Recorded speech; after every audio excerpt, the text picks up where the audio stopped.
The Triangle Shirtwaist factory fire was the catalyst that brought two diverse groups of women together to advocate for workers' rights. Women of labor like Rose Schneiderman and women of means like Frances Perkins lobbied to ensure life would be more sacred than profit.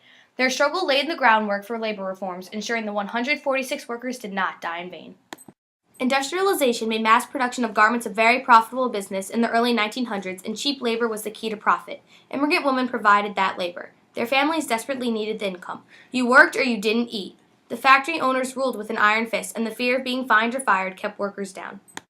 Once I sewed a shirtwaist, sewed it fine, slaved in the factory line. Once I sewed a shirtwaist, sewed it right. Mama, we can eat tonight. Women dominated the garment industry workforce. Long hours and little pay were the norm. If injured, workers were not reimbursed for lost time. In 1909, factory workers and women like Rose Schneiderman fought to bring attention to their struggle. Their vision was for women to be seen as equals and accepted into unions alongside men. Their solidarity would force factory owners to provide decent hours, wages, and safety to all. On November 22, 1909, Clara Lumley delivered a powerful speech at the Cooper Union. Drastic measures were called for. She urged workers to conduct a general strike. Even though they risked their jobs and their well-being, the workers left their machines and joined the picket lines.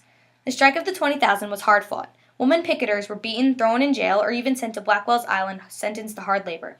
These reform tactics backfired. It gained them the support of influential women like the Mink Brigade.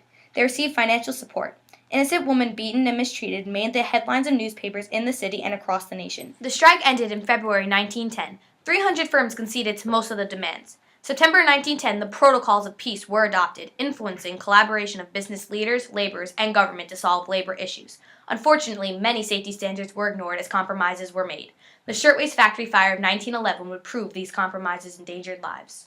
I am tired of listening to speakers who talk in general terms. What we are here to decide is whether we shall strike or not strike. Simultaneously, Perkins and Schneiderman were supporting the movement. Frances Perkins, a social worker, was interested in worker safety and job security. She met families who were barely surviving. One whose paycheck meant homelessness.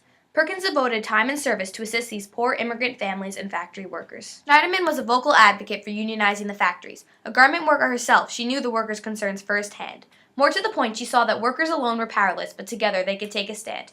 Work had dignity, exploitation did not. Life of men and women is so cheap, and property is so sacred.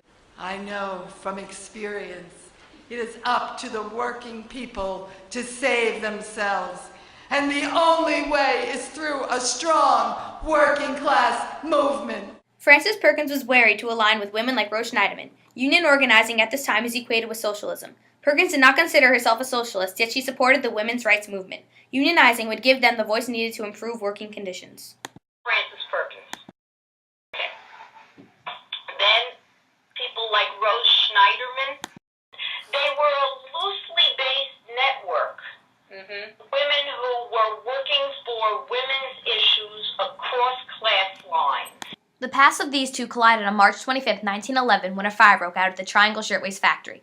Located in a new skyscraper erected in 1901, it occupied the top 3 floors. The fire broke out on the 8th floor, quickly spreading to the other 2. Hasty telephone notification was made, yet unfortunately did not make it to all 3 floors. Workers rushed to the elevators, fire escapes, and the only 2 unlocked stairwells. The Ash building had all the modern fire prevention equipment of the time. Factory owners were not mandated to use them. Compounding this was the practice of locking doors, which kept union organizers out, restricted workers from leaving to take breaks or committing theft.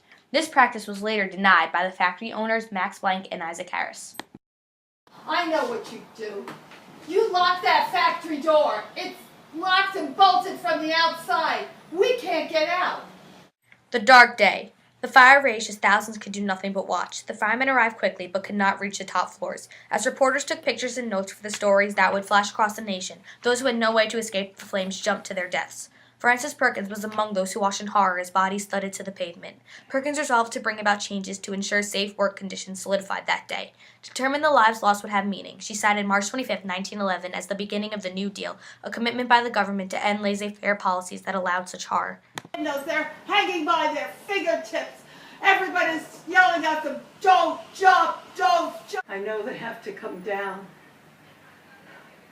I'm Gonna try to steal myself from the inside. I can't begin to tell you how disturbed the people were everywhere. It was as though we had all done something wrong. It shouldn't have been.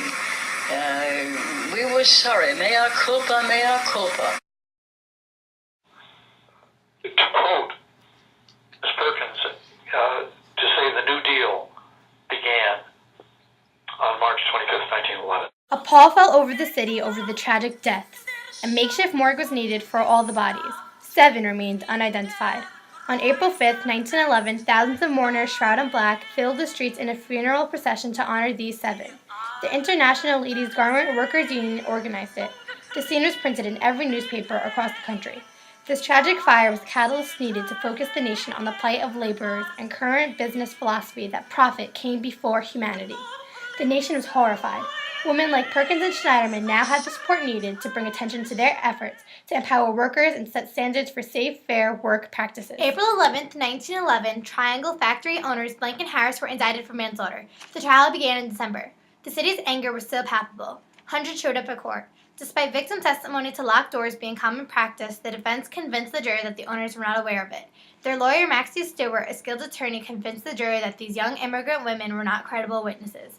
Gender bias was rampant in the early 1900s. The trial lasted 3 weeks. Despite 155 witnesses, the owners were acquitted on December 27, 1911. Horrified families brought civil suit that was settled in 1914. It allowed payment of $75 per victim to their families. Blank and Harris received $400 per victim by the insurance company and soon reopened another factory where unsafe practices continued. Moved by a sense of stricken guilt, we banded ourselves together to find a way by law to prevent this kind of disaster. It underscores and reminds us of the importance of our government being involved in our lives. In 1911, when this happened, there was really no protection for anybody. Moral outrage exploded after the acquittal. A new urgency to the labor movement and the women's rights struggle emerged. Women like Perkins and Schneiderman were pumped for action. In 1913, Governor of New York John Dix created the Factory Investigation Commission. Commission members Perkins, State Assemblyman Al Smith, and State Senator Robert Wagner recommendations resulted in 25 bills that remade the labor laws of New York State and served as a template for the nation. In 1929, new Governor Franklin Roosevelt appointed Perkins as the inaugural New York State Commissioner of Labor. Perkins lent a voice to the working women in the halls of power. The respect accorded her enabled her to bring in activists like Schneiderman and Lemlich who lobbied for women and workers' rights. Traveling across the country, they lent their voice to the union fight to ensure set standards for fair working conditions. President Franklin Roosevelt appointed Perkins U.S. Secretary of Labor in 1933. Her burning passion for reform, ignited in 1911, culminated in 1933 as New Deal legislation rolled out. It assured the laborer fair wages, compensation for long hours, Social Security, union rights, and condemned child labor practices. The way workers are treated in this world has not changed in the sense that what you see is that, 100 years later, the companies and the people who control these companies just devalue the workers. The Triangle Fire remains a vital day in the history of American labor and women's rights. It focused the efforts of activists, labor organizers, and their political allies to make crucial changes to laws that still serve us today. Annually, we commemorate those lives lost. We gather to hear speakers who challenge us to remember that humanity must come before profit and to respect the dignity of the working person. Diligence must be maintained as King Profit entices this generation to loosen union influence. 2011 marked the 100th anniversary of the Triangle Fire.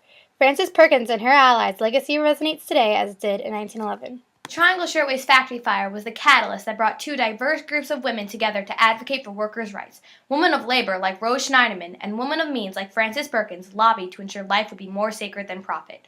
Their struggle laid the groundwork for labor reforms, ensuring the 146 workers did not die in vain.